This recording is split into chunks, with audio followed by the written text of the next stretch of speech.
All right, so here we are. We're back again, South Beach Gospel Ministries, and today we have a special teaching. We were going to be talking about the nation of Israel and the importance of the Jews in the Bible with regards to the fulfillment of Bible prophecy and what we see going on in the Middle East. But we're going to preempt that by giving a special teaching in honor of the new Pope. Right? A couple of weeks ago, we did a teaching, actually 3 weeks ago, about the death of Pope Francis, and we talked a little bit about the whole Mystery Babylon system. And remember, we talked about how the Mystery Babylon system became a mystery system because once upon a time, it was the official state religion of the First World Empire, the empire of Nimrod, his wife Semiramis, and eventually their son Tammuz became the false trinity that is now part of the Mystery Babylon pagan religion system that is spread to every nation on the face of the earth in some form or shape during every era since the Tower of Babel fell shortly after the worldwide flood of Noah. We didn't really have time to go into great detail about that, but I did mention some things like how in Washington, D.C., that whole story of Semiramis being the queen of heaven, the perpetual virgin who supernaturally gave birth to her son Tammuz, who was really the resurrected Nimrod who had died and came back in the form of his son Tammuz, sort of a satanic corruption of the biblical story of the birth of the Messiah and the birth of Jesus Christ. That was played out in Babylon into the other nations surrounding Calneh, Akkad. The Akkadians were founded by Nimrod, so he was the first one world emperor.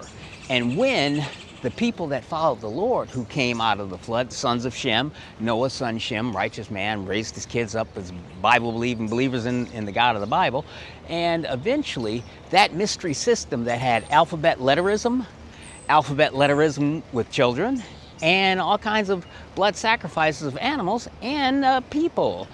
That was all part and parcel of that whole religious system, and it had to go underground because the righteous people of the world stood up against that. And that's how it became a mystery system. It was hidden by Satan in many shapes, forms, and fashion. And now we can, in honor of the new Pope, we're going to give a teaching about that. Is the Mystery Babylon system existing to this very day? We touched upon it, like I said, when we did our Mystery Babylon teaching a few weeks back. And the answer to that, you're going to find out, is yes, boys and girls, it has. The Mystery Babylon system is now disguised as, guess what? The Roman Church system. So I kind of jokingly say it's in honor of the new Pope. We've got Pope Leo the 14th. He was actually an American by the name of Robert Francis Prevost. He's the first ever American Pope, and the conventional wisdom was that there would never be an American Pope. Why? Because America, if whether you believe it or not, is the seat of biblical Christianity in the modern world. And it was here that the Roman Catholic Church and their underground secret soldiers, the Jesuits, and remember I went to law school at Georgetown after Michigan in undergrad, and it's a Jesuit university, and I learned all kinds of things about the Jesuits and so on and so forth. But it turns out that one of the individuals that I supervised as a homicide division chief here in Miami was a homicide prosecutor by the name of Julia, and she's out there. Hello, Julia. Now she's back up in the Northeast, but she was a devout Roman Catholic, Irish Catholic girl, grew up in an Irish Catholic family up in the Northeast, in New York City, Philadelphia, and surrounding there. That is 99% Roman Catholic, and they are hardcore true believers. But after a few months with me and hearing the gospel of Jesus Christ, fortunately, by the grace of God, I was able to share the gospel, and she became one of the most amazing and astounding overnight conversions to born-again Christianity that I've ever encountered on a personal basis. And when she went home for Thanksgiving break, that first Thanksgiving after she became born again, she was like, I'm gonna convert my whole family at Thanksgiving. And I was trying to tell her, like, look, you come from a long line of Irish Catholics. They're doctors, lawyers, successful people. You can't just go into Thanksgiving dinner and drop the gospel on people and just like hit them with it. It might not go over well, but she didn't care. She did it, and goodness forbid, man. She's got a young son now who's a devout, up and growing evangelical Christian. But when the new Pope was selected a couple of weeks back, I was at my desk at work doing some work, and I get a text message from her. Israel. God bless, God bless. God's chosen people, the nation. And so that's what we're going to be talking about next week. We're going to be talking about Israel and God's people. But that's not today, because we're going to finish talking about the Pope. And in celebration or commemoration of the very first American Pope being selected, we'll continue on. So anyway, so she sends me a text message, says, hey, did you see that there's a new pope and he's an American? And I was like, no way, there'll never be an American pope. And she, as it turns out, she said he also went to a school where she went. She went to Villanova, and it turned out the pope went to Villanova. And I was like, there's no way, you know, like Villanova is to the Augustinian order of the Catholic Church, as Georgetown University, where I went to law school, is kind of to the Jesuits. Jesuits and the Augustinians, really impressive academics and so on and so forth. So Villanova is the standalone, standout Augustinian university in the United States, like Georgetown is for the Jesuits. And so when she told me he was a Jesuit, I was surprised. And then I later found out that actually where I went to college in Michigan, you know, back in Ann Arbor, Michigan, where I'm from, a couple of hours from there, in Holland, Michigan, is a Catholic college, and it turns out he went to school there as well. So he went to Villanova, and he went to a Catholic college in Holland, Michigan, not far from Ann Arbor, Michigan, where I went to college. And so I just thought, man, I gotta find out about this guy. Who's this guy? And then I found out he picked for himself the name Leo the 14th. And so when you see that name being picked, and you see that the very first American, after all the conventional wisdom said there could never be an American pope because America was too powerful and too strong, and too right-wing, conservative, fundamentalist, Bible-believing Christians, you would never want to have a pope from the most powerful nation in the world, because the Vatican would lose its power, right? So some people, some commentators have suggested that this selection of an American, I air quotes, he was born in Chicago, Illinois, right across Lake Michigan from where I was, you know, raised in Ann Arbor. But really, after that, he moved to South America, and, you know, when he did his little papal address, right after being selected, he spoke in Latin and Spanish. Didn't say anything in English. So anyway, the suggestion has been that when an American pope is selected, that means America's time as the world power has come to an end. And that might be consistent with Bible prophecy. And a couple of, you know, whenever we're talking about the Catholic Church, we can't help but mention the Two Babylons, written by Alexander Hislop, who was a pastor in England back in the 1800s, and the seminal book that he wrote. But the standalone seminal book that I know some of you guys out there, I know Maine over in Denmark, all the way over in Denmark, she got herself a copy of A Woman Rides the Beast.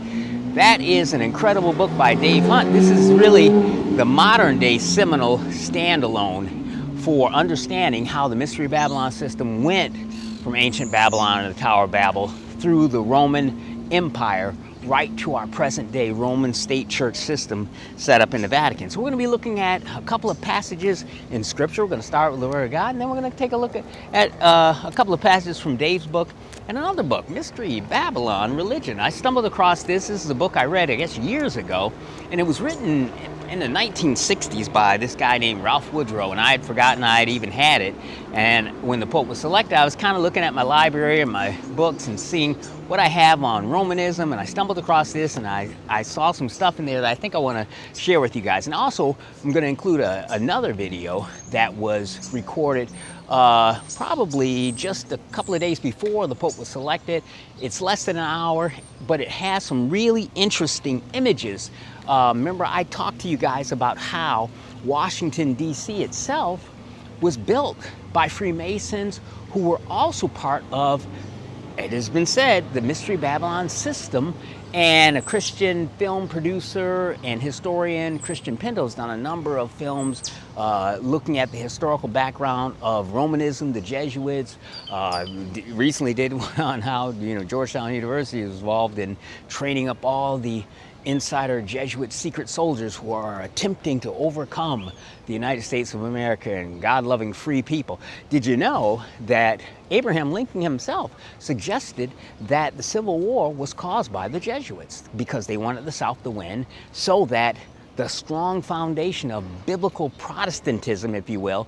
I don't call myself a Protestant. I don't think most born-again believers call themselves Protestants because we're not Lutherans or Methodists, but it's a useful term for talking about evangelical Bible believing Christians who aren't part of the Roman state church system and got persecuted. So Abraham Lincoln was absolutely certain that it was the Jesuits that caused the Civil War and gave them financing and funding and told them that if they could win, that they would be backed by the money of the Vatican. And in fact, the Pope and the Vatican sent a letter to the leader of the Confederacy, Jefferson Davis, and he said, Jefferson Davis, I want to congratulate you on ascending to the presidency of the Confederate States of America. And that really gave a boost. It was the first, the Vatican's a nation, the first nation to recognize the southern, secession states. And the only nation to ever do that was the Vatican State in Rome, because they wanted them to win, because they wanted the Bible-believing fundamentalists to go away, and then America could become a Catholic state, just like almost all of the other Western powers in the world. And there's even a school of thought, and some people have suggested, that the Roman church system and their Jesuit super soldiers are behind the formation of Islam. That's a talk for another day, but there's some interesting stuff out there. Jack Chick, Chick Track Ministries has some resources available. There's a guy by the name of Father Leo. He was a former Jesuit priest who became born again, and he made those comments, and they really, another guy, Father Alberto, another Jesuit priest that converted, said the very same thing. Interesting things. So anyway, we were talking about how, once I found out that this Pope Leo guy was an American and he had background, I wanted to look and see what other people were saying about that. So what we'll do is we'll go ahead and take a look and see, we mentioned Abraham Lincoln, and before I forget, Abraham Lincoln, not long after he accused the Jesuits of being behind the Civil War, he gets assassinated in Ford's Theater, like the day after the victory over the South and the salvation of the Union and the setting free of the slaves and all of that stuff. He gets assassinated in Ford's Theater, it turns out, by a Jesuit operative. You don't have to be a priest to be a Jesuit, by the way. It's a secret society, a secret order. About 5% of them are priests, but the other 95% are like basically lawyers, doctors, TV newscasters, broadcasters, sort of like think the CIA in a religious standpoint. In fact, a lot of the CIA are Jesuits trained at Georgetown and gone on to great accomplishments, in quotes, in government here in the United States. And so we're going to be looking at those things. And so we're going to start out right here, where we always want to start out, with the Word of God. And let's take a look at some of the passages there, and then we're going to see what some other commentators have thought. In this, it's a special time, the selection of the first American Pope following the very first Jesuit Pope. It's been suggested, as I said, by some that means that this is a signal that the Vatican no longer sees the United States of America as the superpower, and that the people behind the selection of the Pope, some say it's the Supreme General of the Jesuit Order, Society of Jesus, who actually controls the Pope. The Pope in the Vatican is called the White Pope, and the Jesuit General Supreme is called the Black Pope. Not because he's, color of skin, but because he wears black robes and a black outfit and so on and so forth. And that's really the guy, the shadow government behind the government, sort of in a religious standpoint or from a religious perspective. But let's go ahead and take a look at Revelation chapter 13. Interesting, we see Revelation 13 talking about two different beasts rising up, one of whom's the Antichrist, the other of whom, by the way, is not. So we start out Revelation chapter 13. John is seeing these supernatural visions after he was raptured up into heaven.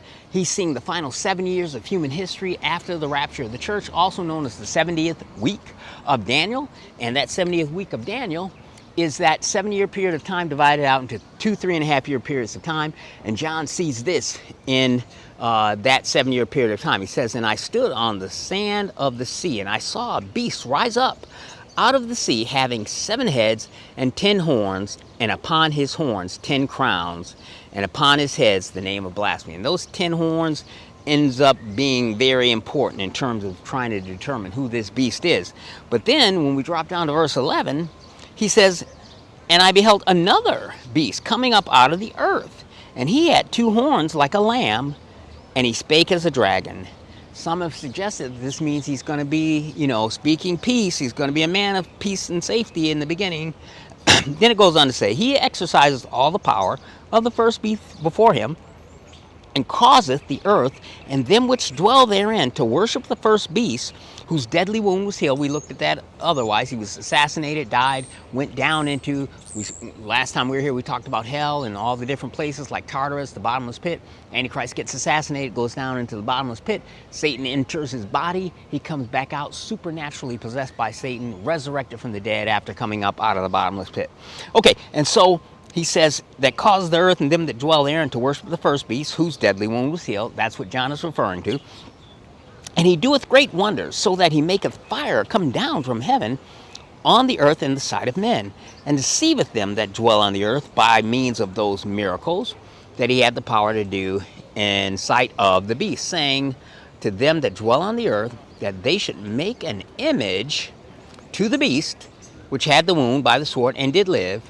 And he had power to give life unto the image of the beast. And we know from 2 Thessalonians chapter 2, this power is actually coming from Satan himself, who is the god of this world system. And he had power to give life to the image of the beast. Some people say it's going to be AI, you know, combined together with quantum computing and so on and so forth, or biogenetic engineering, so on and so forth. So that the image of the beast could both speak and cause as many that would not worship the image of the beast should be killed. So the second beast, also known as the false prophet, who many have suggested could be the worldwide leader of an ecumenical form of apostate Christianity, and only the Pope would be powerful enough to do that or be that entity. And it goes on to say he causes both small and great, rich and poor, free and bond, to take a mark or receive a mark in their right hand or in their foreheads, that no man might buy or sell, save that he had the mark or the name of the beast or the number of his name. Here is wisdom. Let him that hath understanding count the number of the beast, for it is the number of a man, and his number is 666. Obviously, the famous 666 of the Antichrist. So, that's the first passage in Revelation I want you guys to kind of take a look at, and then we'll jump over to Revelation chapter 17. Revelation 17 and 18 talks about this entity that's known as Mystery, Babylon, the mother of harlots.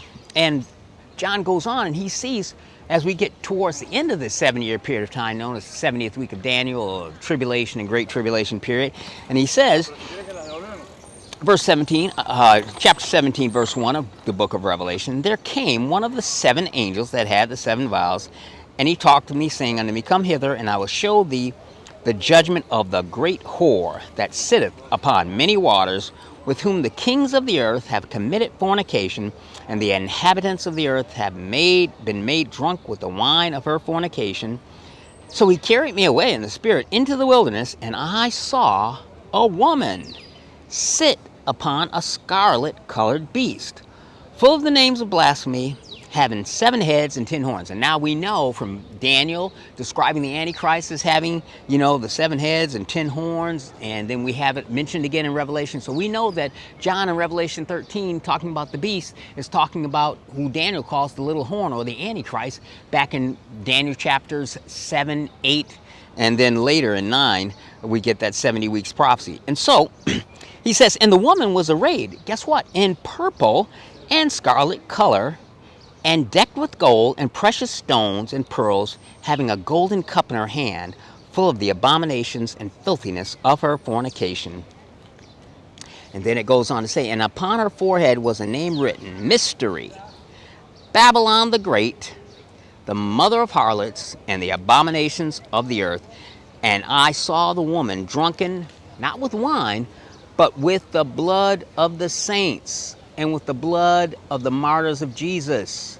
And when I saw her, I wondered with great admiration. Now, Dave Hunt points out in his book, A Woman Rides the Beast, that John has already seen the Antichrist and his false prophet and all kinds of stuff. And he's not like, you know, all that terribly impressed. He's like, but when he sees a woman decked out in these colors, scarlet and purple, man, what church uses scarlet and purple for their cardinals and their bishops, the official colors?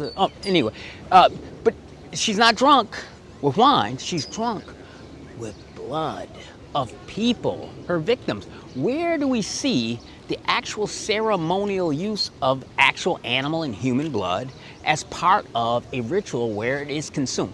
We go all the way back to the Tower of Babel, Nimrod and his wife Semiramis, who became or reinvented herself as the Queen of Heaven, who became the divine mother goddess, whose child was the divine child, which was a mockery or imitation of the birth of Jesus through the Virgin Mary and him being the messianic child of the nation of Israel and the savior of the human race and all of that. That mythos was played out from Babylon straight through time to the Greeks, to the Phoenicians, to the Akkadians, to the Romans.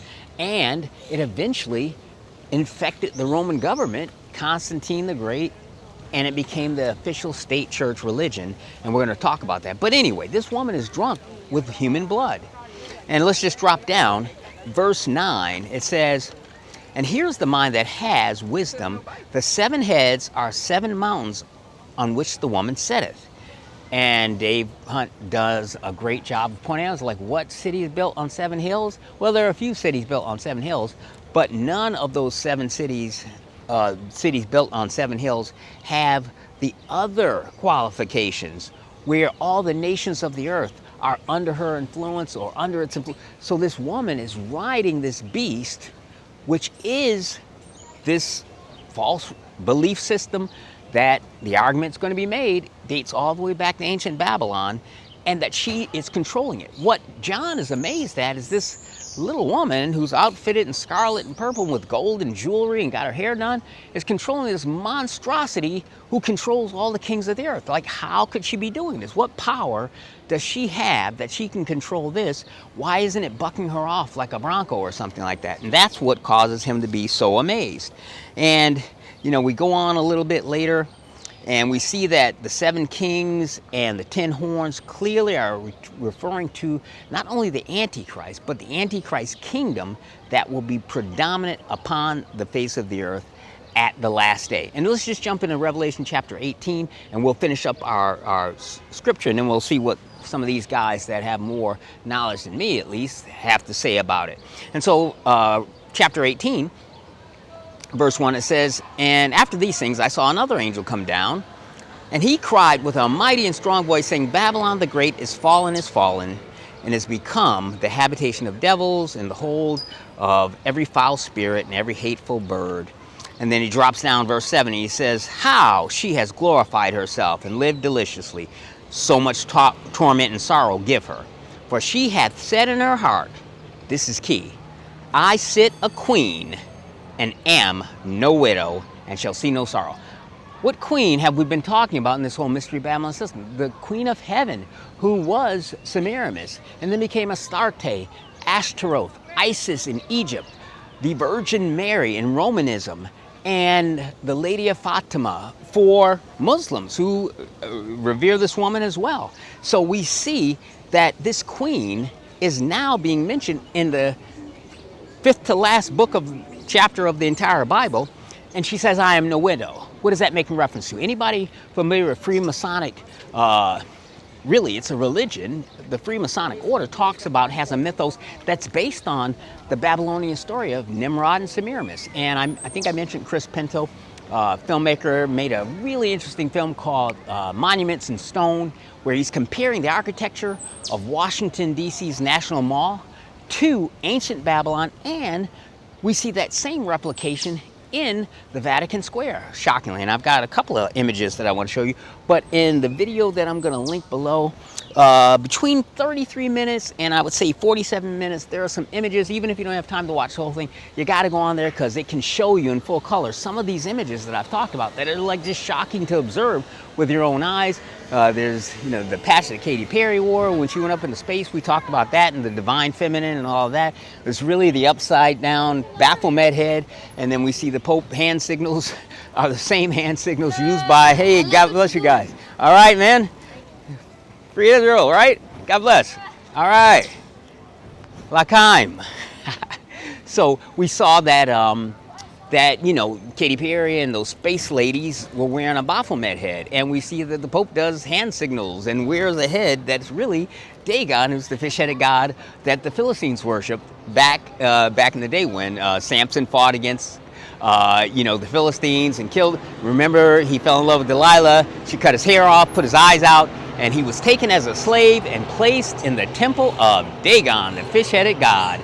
And eventually when God gave him the strength that one last time and he pushed the pillars down, and it says Samson killed more Philistines in his death than he did in his life, it was the temple of Dagon that he destroyed and killed all those priests who were wearing the same hats that the Pope wears. It's shocking. It's unbelievable when you see the synchronicity of the Bible with human history, and we are living in the last most exciting days in the history of the planet Earth. But let me go ahead and finish this up, and then we'll jump in and let you guys go on with your day. So it says, I am the widow. That whole mythos of Freemasonry is, there's like a passage when you get sworn in. I was involved in some stuff at one point in time and learned a little bit about it, but they have this thing where you have to repeat the phrase, who weeps for the widow's son? What does that have to do with being a Freemason or being in Skull and Bones or being in any elite secret society that leads you to success in medicine or law or in government and all that? What does that have to? It's relating to the ancient mythos of Nimrod being killed by Seth and being resurrected after he comes back as the sun. He impregnates his wife Semiramis with a beam of sunlight, and she gives birth to the supernatural child, Tammuz. That's what the Catholic 40 days of Lent is. That 40-day period of time way precedes the birth of Jesus Christ. It goes way back to ancient Babylonian times, and it's in the Old Testament in the Bible when they were turning their backs to the temple and looking at the sun and weeping for Tammuz. They did a weeping for a 40-day period of time because that was what Semiramis required in ancient Babylon, and that became the Catholic 40 days of Lent between Ash Wednesday and Easter or Ishtar Sunday, which is the fertility goddess coming back to life and, giving birth to the springtime and all that, and her son comes back to life. It's really her dead husband that's resurrected as her son, which is why she married him when he was like 11 or whatever, just weirdness. But we see that's in Revelation chapter 18. How did if you didn't know any better, you would think God knew the future almost. I mean, right? Imagine that. So she says, I am no widow. That is the Holy Spirit giving us the hint that this queen who is not a widow, why? Because her dead son comes back to life in the form of the Antichrist. That's the whole Antichrist mythos, that the Antichrist comes back to life to make the world safe for his father to return. His father was killed violently and terribly. That's really like Satan is cast out of heaven, and when the Christians come upon the earth, he can't come here and set up his throne because we're here, and the Antichrist is going to come and cleanse the earth of all the hardcore fundamentalist Bible believers in Jesus and make the world safe for his father to return. That's really the whole Freemasonic mythos behind that, and that is why it's here in the Bible. This queen who is no widow, I shall see no sorrow. But then in verse 8 of Revelation 18, we see, therefore shall her plagues come in one day, death and mourning and famine, and she shall be utterly burned with fire, for strong is the Lord God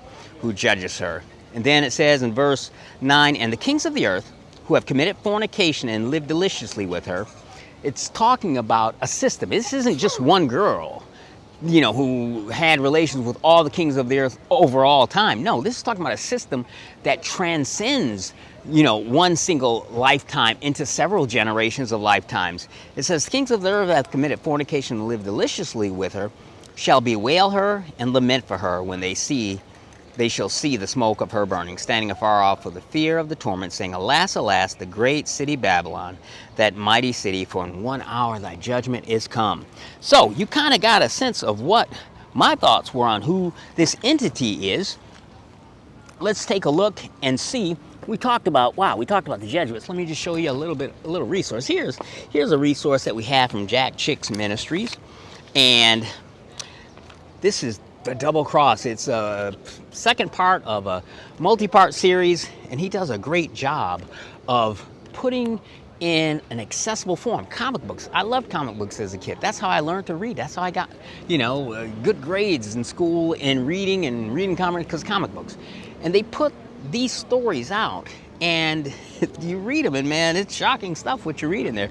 This story is about this guy, Father Alberto, was a Jesuit priest who converted, who says that the Jesuits were complicit in the assassination of Abraham Lincoln And even there's been suggestions complicit in the assassination of John F. Kennedy as well. That's a story for another day.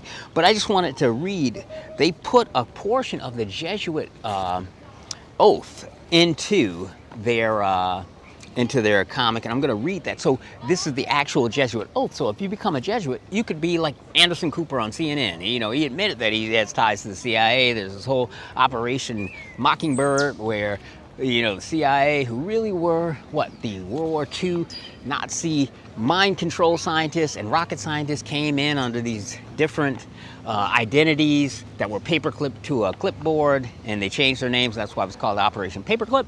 And they were installed in universities and in businesses and in NASA and down here in Florida, and so on and so forth. And so it has been suggested that these guys, when they came over here, got these new identities because they could help us, you know, win the war against, say, communism. And it's been argued that behind all of this, behind the concordats, and there was without question a secret agreement between Adolf Hitler and the Vatican, and Benito Mussolini and the Vatican, and they kind of put him in power. And so is the Vatican really the secret power behind all of these wars and conflicts? Many people have suggested that.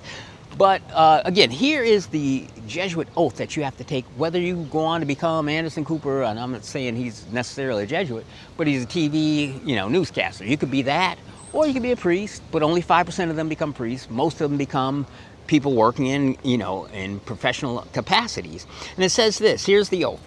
I say your name, now in the presence of the Almighty God, the Blessed Virgin Mary, the Blessed Michael, the Archangel, and the Blessed St. John the Baptist, and the Holy Apostles, St. Peter, Paul, and all the saints. They give this really religious lead in, so it sounds, man, this sounds holy. This sounds really impressive. It says, I furthermore promise and declare that I will, when opportunity presents, make and wage relentless war, secretly or openly, against all heretics, Protestants, and liberals, as I am directed to. That would be us. Anybody who is a born-again believer in Jesus is a heretic, because you're not part of the Catholic Church. But if you're a Muslim, you're not a heretic. I don't know how that works, but Pope Francis said it did. So anyway, but that's, you know, that's the Rome. And then it goes on to say, the oath continues to extirpate. Extirpate is the fancy word that means to be pull out by the roots. Like if you had a gray hair and you snatched it out, you extirpated it from your head. And exterminate them from the face of the whole earth, and that I will spare neither age, sex, or condition. Meaning if you're an old man or old woman or a little kid, girl or boy, doesn't matter. If you threaten the interests of this supernatural organization, you have to be exterminated. And they take an oath to do that. That I will hang, burn, waste, boil, flay, strangle, and bury these alive, these infamous heretics, rip up the stomachs and wombs of their women, and crush their infants' heads against the walls in order to annihilate forever their execrable race. What? What is this? You know, and so this guy, Pastor Shinqui, a guy named Shinqui, he was a Jesuit priest. He wrote a book actually detailing all of this and revealing this Jesuit oath. And I've heard people say, well, you know, in Freemasonry, it's all hyperbole and show. It's superfluosity for the sake of superfluosity, meaning they go out of the way just to make attention. Nobody actually does that kind of stuff in real life. You just say those words, and it's meant to be ceremonial. So let's take a look and see if history speaks a different truth. We'll take a look at it. Here's our Mystery Babylon book here. We'll take a quick look at. Like I said, I stumbled across this as I was kind of going through my books, and I found this picture. Remember I talked about the obelisk in Washington, D.C. that we got from the French is an exact replica of an obelisk that's in Vatican Square right in front of St. Peter's Basilica.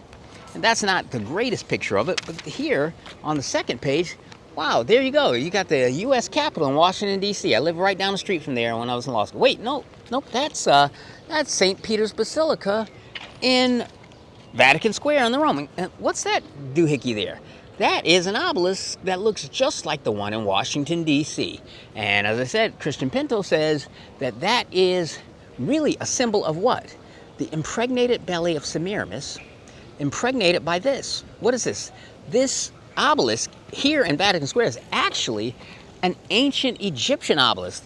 So when the Babylonian paganism of Babylon went to Egypt, it was renamed Osiris. Nimrod became Osiris.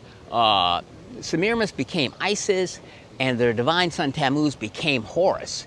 And remember, they changed the story a little bit when Osiris was killed. He was chopped up and his body was thrown into the Nile River, and his wife Isis was a witch, and she did a witchcraft spell, put his body back together, and the only part that she couldn't find was the reproductive male member. So she had to fashion one out of stone and used an obelisk. An obelisk is a symbolized replication or symbol of the final body part of the resurrected Osiris found in the Nile River, and when it was put in place, he came back to life. And that's what resurrected him. And so this becomes a symbol of the supernatural resurrection fertility story, so that when he came back to life, he could shoot a beam of light into her body and she could become impregnated, which is what the dome is symbolizing. And remember, I told you that on certain occultic holidays, when the stars are in the sky in a certain position, hey, God bless you guys, when the sun is in a certain spot in the sky, it'll hit the capstone on the Washington Monument. You know, you got the Lincoln Memorial at one end of the mall, Washington Monument in the middle, right across from the White House, and then at the other end, you've got the Capitol Rotunda. The sun would hit that capstone and shoot a beam of light in through one of the porticos on Capitol Hill, and it would light up the ceiling where there's a fresco of George Washington doing the Baphomet symbol of as above, so below, and turning into Zeus, the god of the Greek pantheon. That doesn't seem like a very Christian thing for a Christian country to have as the symbol or set piece of their national capital. But that's what we have. And it's based upon what we have right here in Rome. But that's based upon something that far predates Rome and even the Roman Empire. That actual obelisk right there actually comes from Hierapolis, or the city of the sun, in ancient Egypt, and was used to be the place where sacrifices were made. And so, in fact, this is what Ralph Woodrow says about it. He says, this obelisk, this very abominable thing, at page 42 of his book, he says, came to Rome with the religion that came from the Egyptians. And he says, but the very obelisks of Egypt, at great expense, were hauled to Rome and erected by the emperors prior to the Catholic Church ever being formed, and dedicated to the sun god in pagan days. And such was the case with the obelisk that stands before St. Peter's. It is not a mere copy of an Egyptian obelisk. It is the very same obelisk that was worshipped in Egypt in ancient times, and Emperor Caligula, about 5 years after the crucifixion of Jesus, had it brought from Egypt and placed in Rome on Vatican Hill. Vatican Hill predates Romanism, predates the Catholic Church, predates Christianity. It was transported from Heliopolis, which means the city of the sun, in Egypt, to the Circus of Caligula on Vatican Hill, where it now stands in front of St. Peter's Cathedrals. In the Bible, it's referred to as Beth Shemesh. If you remember in Jeremiah chapter 43, verse 13, it talks about the images of Beth Shemesh, is sort of the King James Bible way of saying the obelisks of the sun god that were worshipped. And that is now right in front of St. Peter's Basilica. So you got to ask yourself why. Talking about Vatican Hill, this is what this writer says. He says, even choosing the Vatican Hill for the location of the mother church of Catholicism was the result of a mixture of paganism. You see, he says, in olden times, this hill, as the very word indicates in Latin, was a, quote, place of divinations, or vaticinium. This name is said to have come from the name of the god that lived on the hill, called Vaticanus. Vaticanus was the supernatural spirit being that lived on top of this hill. So if you wanted to find out the future, you would come and do your incantations there, and he would talk to you.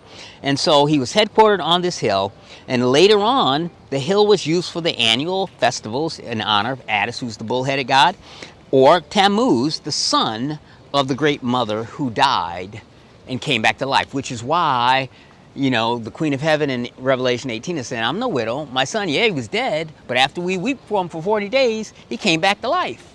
Boom, he's the supernatural divine child. Not Jesus, it's Tammuz.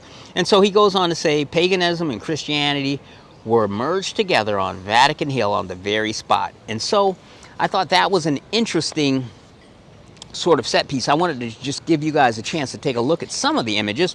I talked about Dagon, the fish-headed god of the Philistines. Remember when the Ark of the Covenant in the Old Testament, one of the coolest stories in the Bible, when the Ark of the Covenant in the Bible were captured by the Philistines, they had this long-time war with the Jews. That's why Rome, in 70 AD, they destroyed the Jewish temple, and then in 135 AD, after they gave the diaspora, where they said they could kill Jews within a mile of the Temple Mount if they were caught in the city, and everybody, that's why they all had to flee to Europe. And that's how they got to Europe, and when they came back, we'll talk about that probably next week, about who the Jews are, why they are the people of the Bible. But the Caesars in 135 AD got so mad at the intransigence of the Jews for refusing to accept the Greco-Roman pantheon of false pagan gods that they renamed the whole darn place after not just Rome, but let's see, the Hatfields and the McCoys. If you took over the McCoys, general store and named it after the Hatfields, they'd be really mad. It's like Michigan versus Ohio State in a football game. You know, if the Buckeyes came to Ann Arbor and took over the city and renamed the city Buckeye Stadium or Ohio Stadium, that would add insult to injury. So that's what the Romans did. They renamed the land of Israel, Judea, Samaria. They called it Provincia Syria Palestina, which is the Latin way of saying the province of Syria of the Palestinians, or the people of the Old Testament Bible, who were in fact the guys that worshiped Dagon, the Philistines. So Philistia was the name of that country in Gaza and Gath on the Mediterranean Sea. So in Latin, it was rechristened Palestina, which is why it's called Palestine to this day.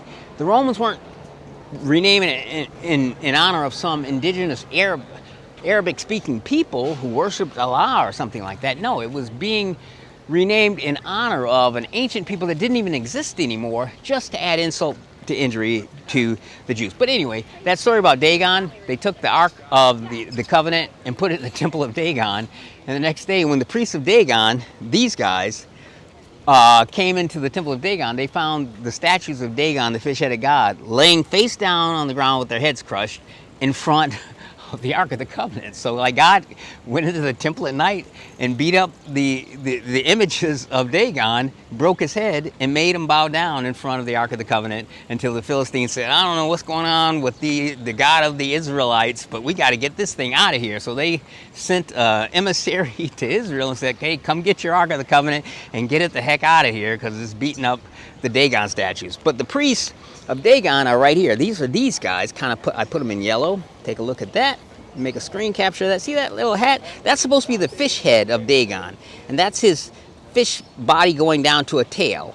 And so that was the uniform or the costume that you would wear, probably because at some point in time some Nephilim hybrid monstrosity came up out of the sea that was part humanoid and part fish. That is exactly part of the Merovingian line of kings in France. Supposedly the queen of the princess of France, the Plantagenets at the time, went out to bathe in the sea, and some fish-headed sea creature came and ravished her, and she fell in love with him and impregnated her, and she gave birth to her very first son, and he was called King Mytre, which means of the sea. Supposedly his father was, Poseidon or Dagon or the fish-headed god, and that was, the founder of the Merovingian line of French kings.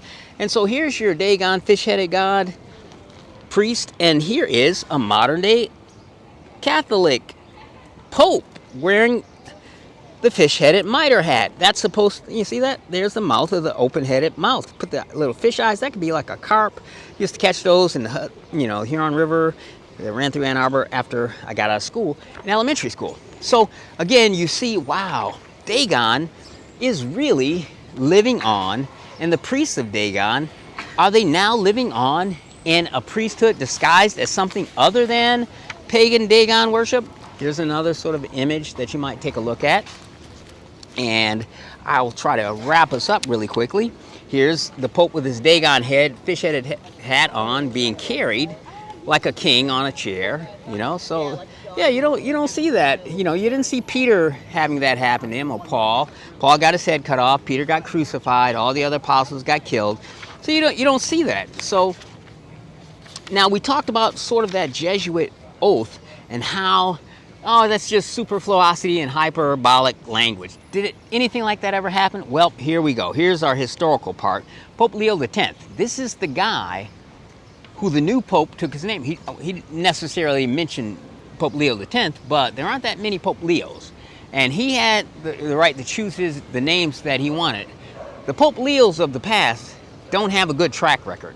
Pope Leo X, he reigned from 513 to 1521.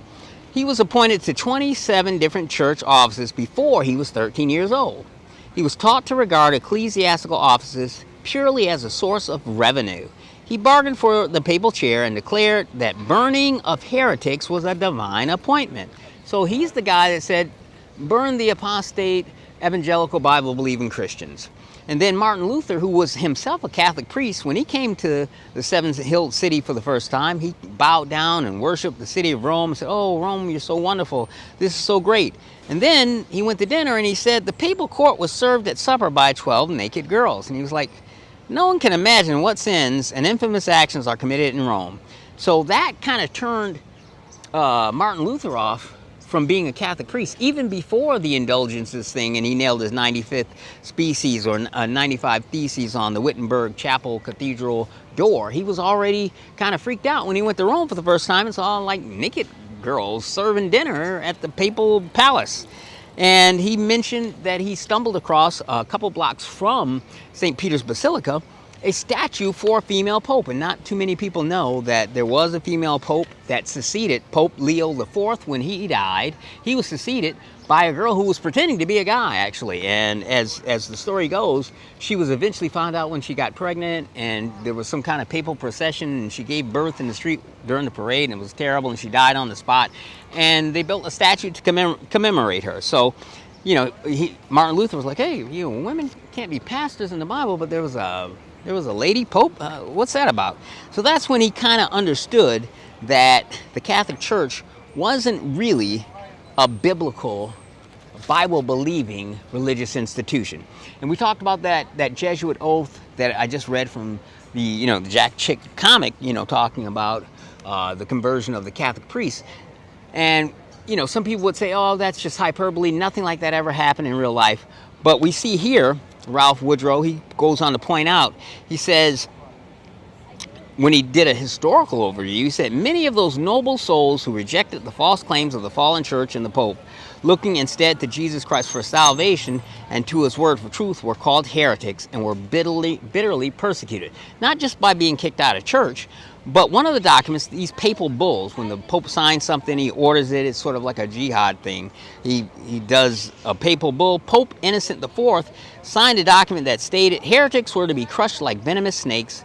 Priests, kings, lay members of the Romish system were called upon to join in the crusade. And this papal document actually formally gave permission to torture Bible-believing Christians. And here's a depiction of sort of the torture chambers. Man, you had one called the Iron Maiden, where you had knives, you put them in a box, close the box on them, and they would be tortured to death.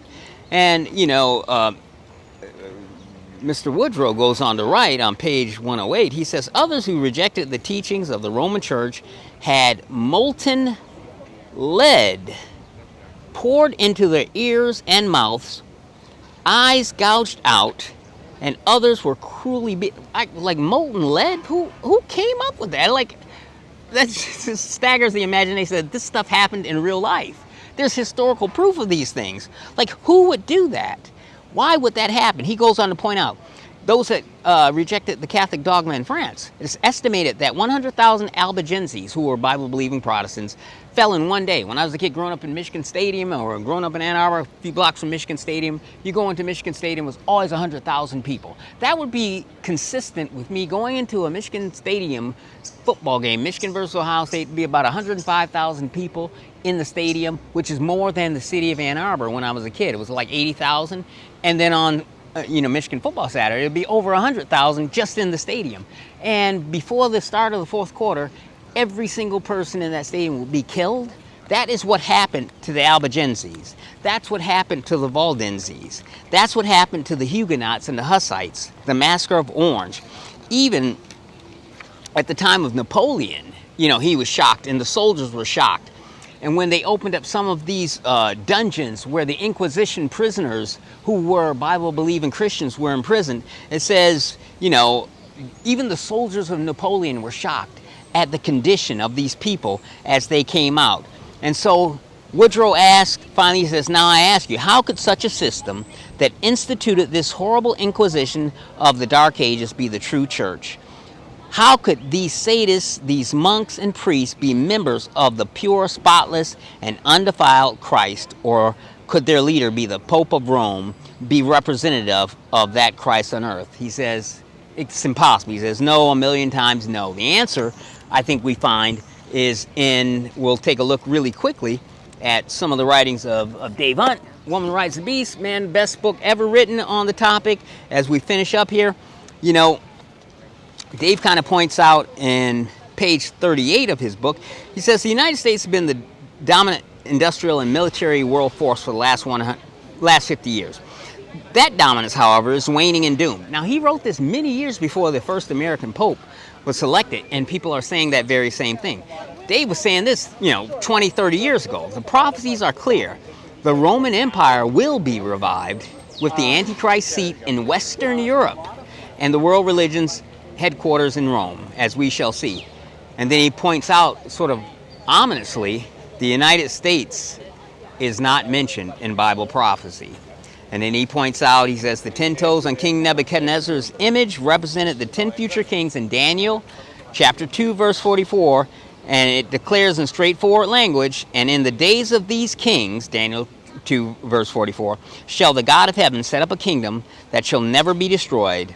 Inasmuch as 10 kings have never ruled the Roman Empire, that simple statement tells us that it must be revived under 10 heads to be ruled, of course, by the Antichrist. And so that's Dave's thesis statement for why he believes the Roman church system is the false prophet of the book of Revelation who helps the Antichrist rise to prominence. He goes on to point a couple pages later, he says, Daniel saw a vision concerning Antichrist coming, and the same 4 world empires rose up. This had to be the Roman Empire, which was that 4th empire that Daniel saw and interpreted in the metallic man dream of King Nebuchadnezzar. And then it ceased to exist, but it comes back again. And so at page 47, Dave makes the point that kind of caught my eye and is the thing that probably convinced me to look at Revelation 17, not as just some kind of allegory about evil, but about a real entity that actually exists as a church today. He says, quoting him from page 47 of his book, he says, the final revelation of the 4th beast comes in the vision which God gave John as recorded in Revelation 17, this time in a staggering new insight. A woman sits astride this horrible creature. That this is the same beast that Daniel saw, which caused him to faint, and which is presented to us in chapters 12 and 13 of Revelation, is quite clear, for it now has the familiar 7 heads and 10 horns. One other identifying feature is recorded. The beast is full of the names of blasphemy and obvious elaboration on what was seen in Revelation chapter 13, and upon his heads the names of blasphemy. He says, but there's a remarkable change in the perspective. The last time the beast was seen, because this time a woman is riding it. And now the woman, rather than the beast, is actually the focus of the Bible's attention. And he says a new figure has taken the center stage. And 2 entire chapters, Revelation 17 and Revelation 18, are devoted to a detailed discussion, not of the beast, but of the woman that rides the beast. He says far more space than has ever been given to the beast itself in all its prior appearances in the entire Bible, Old and New Testament included. Why is God making such an emphasis about this mystery Babylon woman riding a beast, wearing scarlet and purple and decked with gold and seducing the nations of the earth? He goes on to say, he expresses, John does, great astonishment, not for the beast, however, but for the woman on the back of that beast. It is this sight that staggers John. How did this woman mount such a fearsome creature? Why should it allow her to sit on his back, holding the reins and controlling it? Obviously, she will play a key role in the revival of the Roman Empire, the reign of the Antichrist, and the future world events leading to Christ's second coming. So Dave, he makes some, some pretty compelling arguments. We don't have time to look at all of them, but we're going to look at a couple of them. He says, thus a principal characteristic of this woman, who is both a city and a spiritual entity, will be her adulterous relationships with secular governments. And what religious entity is there that has controlled the king? The kings of the nations have come and bowed down and begged and pled for forgiveness at the feet of the Pope. That's never happened. No nations of the world have come, to the sheikhs of Islam, and begged for their blessings and power and so on and so forth.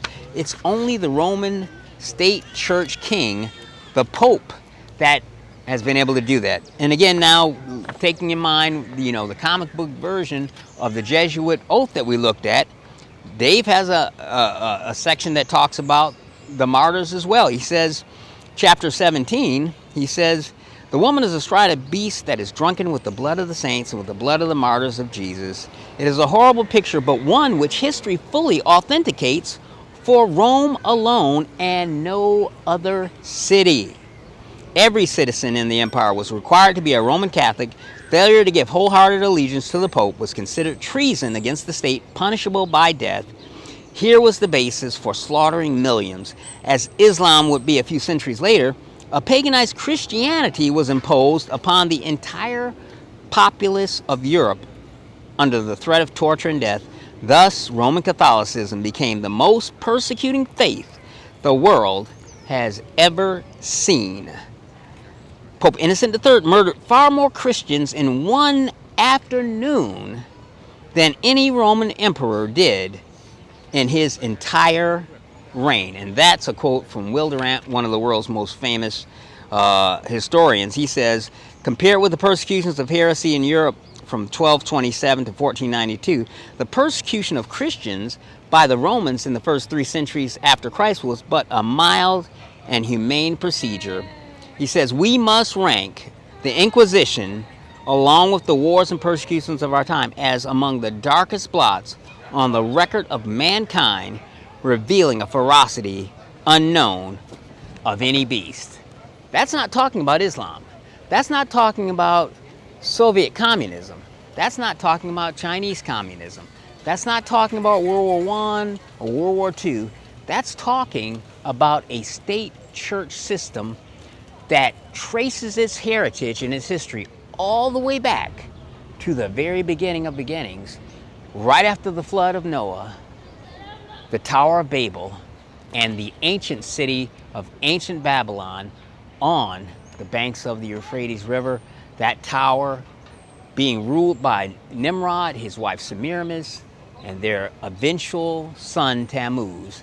That mythos spread out amongst the whole world and has been argued, and I would suggest to you that these scholars, who have a lot more knowledge and wisdom and Bible prayer time than I ever will have come to that conclusion. And it's one that I find inescapable as well. Being a Jesuit-trained Georgetown lawyer, it doesn't bring me a great deal of happiness or excitement to say, man, what in the world did I get myself involved in? Or are those guys really that evil? But unfortunately, that phrase, it is what it is used far too often. But when we look at the reality, we have to agree with Will Durant that far more deaths of Bible-believing Christians can be attributed to that Roman state church system that just elected their new king, the very first American, which may have prophetic pictures or shadows for the end of the United States of America, unfortunately, which has always been their objective in the term of human history.